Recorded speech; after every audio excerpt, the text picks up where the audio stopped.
Salam, hər vaxtınız xeyirli olsun dəyərli izləyicilər. Mən Mətanət Nəbiyeva. Bugün sizlərə summativ qiymətləndirmə və beynəlxalq qiymətləndirmə haqqında məlumat verəcəm.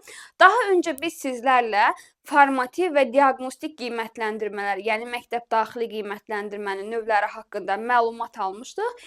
İndi həm məktəb daxili qiymətləndirmənin növü olan summativ, həm də digər milli, daha doğrusu beynəlxalq qiymətləndirmələr haqqında məlumat əldə etmiş olacaqsınız.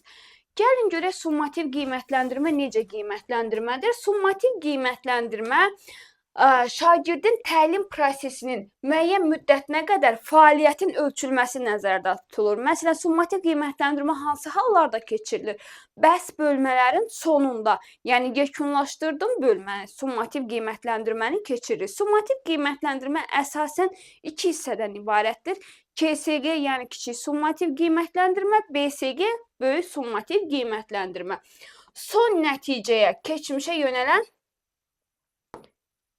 yekun nailiyyətə yönələn qiymətləndirmədir. Summativ qiymətləndirmənin geri dönüşü olmayan qiymətləndirmədir. Yadda saxlayırıq, geri dönüşü olmayan qiymətləndirmə hansı qiymətləndirmə oldu? Summativ.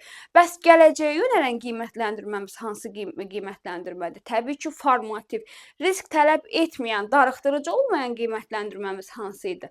Diaqnostik qiymətləndirmə.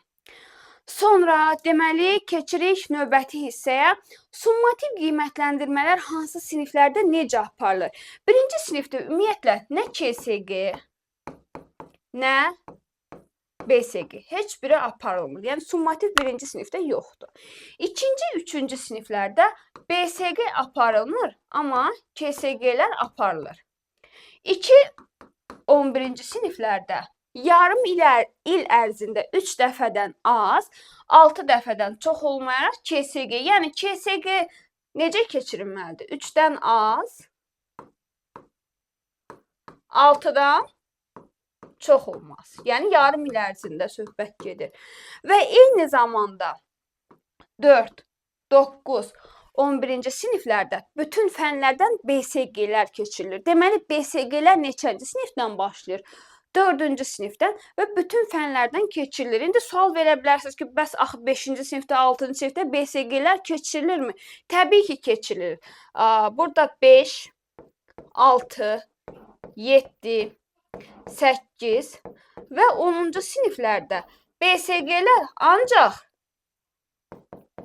buraxılış fənlərindən keçirilir. Bu buraxılış fənləri hansılardır? Azərbaycan dili, riyaziyyat və xarici dil.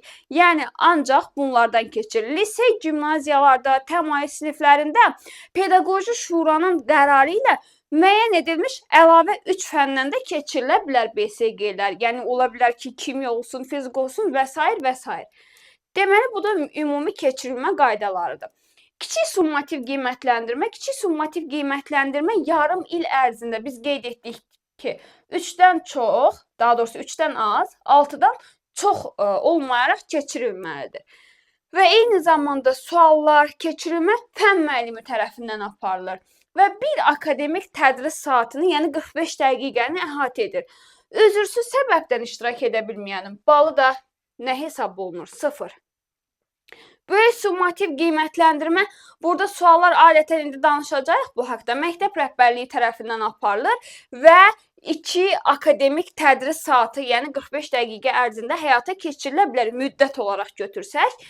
Bəs summativlərdə iştirak etməyən, üzürlü, üzürsüz səbəbdən şagirdlərin vəziyyəti necə olur? İndi keçirik üzürlü səbəb. Üzürlü səbəbdə qeyd edirik ki, əgər şagird üzürlü səbəbdən xəstəlik ola bilər və yaxud da ki, hər hansı x bir problem. Əgər şagird iştirak etməyibsə, bu zaman nəticələr hissəsində jurnalda 2 xana var. Diaqonal onu 2 xanaya ayırırıq, yəni 2-yə ayırırıq. Hər ikisinin sürətində, yəni bal, qiymət, bunların hər ikisinin sürətində nə yazırıq? Qayıb yazırıq. Məxrəclər isə boş qalır. Daha sonra növbəti KSQ keçirilənə qədər müəllim həmin summativi şagirdə keçirə bilər. Məsələn, 25 oktyabra düşüb KSQ 1, şagird üzürlü səbəbdən iştirak etməyib, növbəti KSQ-miz düşür, məsələn, 15 noyabra. 2. Bunların aralığında müəllim şagirdin iştirak etmədiyi, yəni üzürlü səbəbdən iştirak etmədiyi KSG-ni yenidən təşkil edə bilər. Əgər şagird yenidən iştirak etmirsə, məxrəcə də qayıb yazırıq. Artıq əvvəl sürətə yazmışdıq. İndi yenidən iştirak etmirsə, məxrəcə də yazırıq. Və bu yarım illik balların hesablanmasında nəzərə alınmır. Sonra keçirik üzürsüz səbəbdən. Üzürsüz səbəbdirsə, təbii ki, bu zaman jurnalda şagirdin adının qarşısına 0 qiymət, xanasında isə qayıb yazılır. Yəni, qiymət xanasından söhbət gedir, qiymət xanasında qayıb yazılır. Balların hesablanmasında da bu 0 nə olur? Nəzərə alınır. Bu da üzürsüz səbəb. Keçək, bəs BSG-də necə olur? Əgər üzürlü səbəbdən şagird BSG-də iştirak etməyibsə, bu zaman deməli bir saniyə. Bu zaman yenidən xana diaqonalla 2-yə ayrılır. Sürətlərdə yenə nə yazırıq? Qayıb yazırıq. Məxrəc də boş qalır. Daha sonra 2 həftə müddətində həmin BSG yenidən təşkil oluna bilər. Və eyni zamanda, yəni tutalım ki, şagird üzürsüz səbəbdən yenidən iştirak etmədi BSG-də. Bu zaman artıq şagirdin 0 yazılır və bu da hesablamada nə olur? Nəzərə alınır. Sonra, bəs summativ rəqəmsal keçirilə bilərmi? Ancaq kağız daşıyıcı üzərində olmalıdırmı? Təbii ki, xeyr. Summativ rəqəmsal keçirilə bilər. Bəs bu zaman rəqəmsal olanda biz nələrə fikir verməliyik? Birinci, təbii ki də kompüterin işləklik vəziyyəti, plus internetə çıxış. Sonra, UTIS kodlarının Microsoft Teams-in işləkliyi, yəni yararlı olması, texniki dəstək göstərəcək şəxs, yəni şagirdlərə texniki dəstəkdən söhbət gedir, müəyyən tapşırıqlar hazırlanmalıdır, bazaya daxil edilməlidir. Yəni, bu kimi problemlər öncədən həll olunaraq, şagirdlərlə daha öncədən məşğul olunmalı və bu şəkildə rəqəmsal olaraq summativimiz təşkil oluna bilər. Bəs yaxşı, BSG-yə hazırlıq üçün strategiyalar var. Bu strategiyalar hansılardır? Birinci, burada tapşırıqlar Metodik Şuranın, yəni Məktəb Şurasının alt şurası tərəfindən kollegial formada hazırlanmalıdır. Daha sonra rəhbərlik tərəfindən müəyyən cədvəl hazırlanmalıdır və ehtiyac olanda həmin cədvələ müəyyən düzəlişlər də olunmalıdır. Bu cədvəldə BSG-nin keçiriləcəyi tarix və s. məqamlar öz əksini tapmalıdır.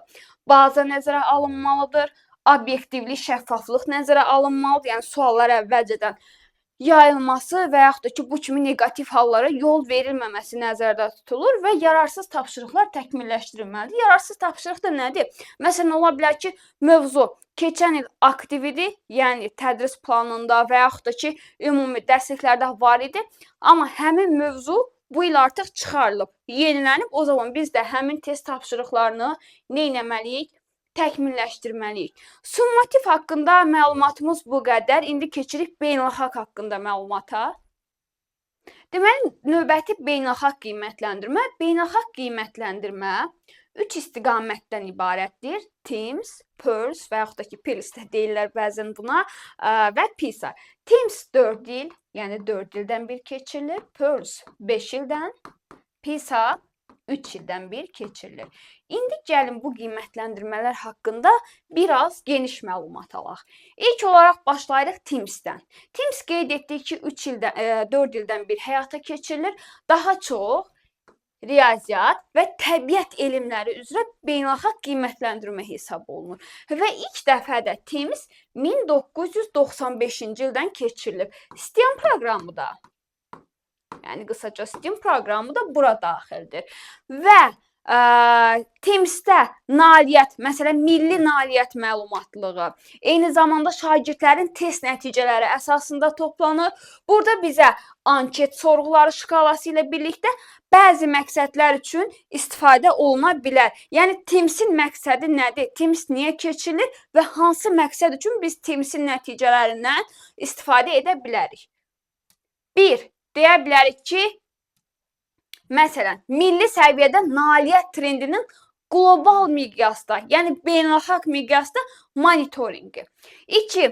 Təhsil siyasəti haqqında məlumat toplamaq üçün TIMS-in nəticələrindən, məsələn, ölkəmiz necədir, hansı şagirdlərimizin hansı güclü, hansı zəif tərəfləri var, deməli, bu məqsədlə istifadə edə bilərik. 3. Aşağı sahə göstərən, daha doğrusu aşağı nəticə göstərən sahələrin müəyyən olunması, təhsil proqramı islahatının stimullaşdırılması, yəni nailiyyətin daha az olduğu hissələrin inkişaf etdirilməsi və gələcəkdəki bu kimi qiymətləndirmələrə hazırlıq, yəni inkişafdan gedəcək söhbət. 4. Şagirdlərin riyaziyyat və təbiət elmləri üzrə nailiyyətlərinə məktəb və ev mühitinin təsiri haqqında məlumatlar. Məsələn, bu riyaziyyatı öyrənir. Evdə, məktəbdə harda tətbiq edir? Necə öyrənir? Bu kimi məlumatları almış oluruq.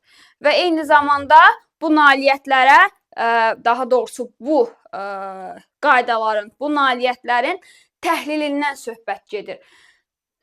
TIMS biz bilirik ki, 4 ildən bir keçirilir. Proqramda ölkələr öz güclü, zəif tərəflərini görürlər. Deməli, həm zəifini görə bilir, həm güclüsünü. Eyni zamanda bu 4-cü sinif şagirdlərinin 8-ci sinif şagirdi olduqda onların inkişaf tendensiyalarını izləmək üçün. Yəni 4-də necə idi? 4 ildən sonra 8-də necə inkişaf edib? Hansı səviyyədə inkişaf edib? 4 il əvvəldən olan təlim nəticələrindən necə fərqlənir? Və eyni zamanda biz burada 2011-ci ildən iştirak edirik və Azərbaycanı yalnız 4-cü sinif şagirdləri təmsil edib. Növbəti keçirik PIRLS. PIRLS 5 ildən bir həyata keçirilir. Beynəlxalq tədqiqat, oxu, mətni anlama keyfiyyətinin araşdırılmasına xidmət edir. Belə ki, dünya üzrə bu daha çox 4-cü sinif şagirdləri arasında keçirilir.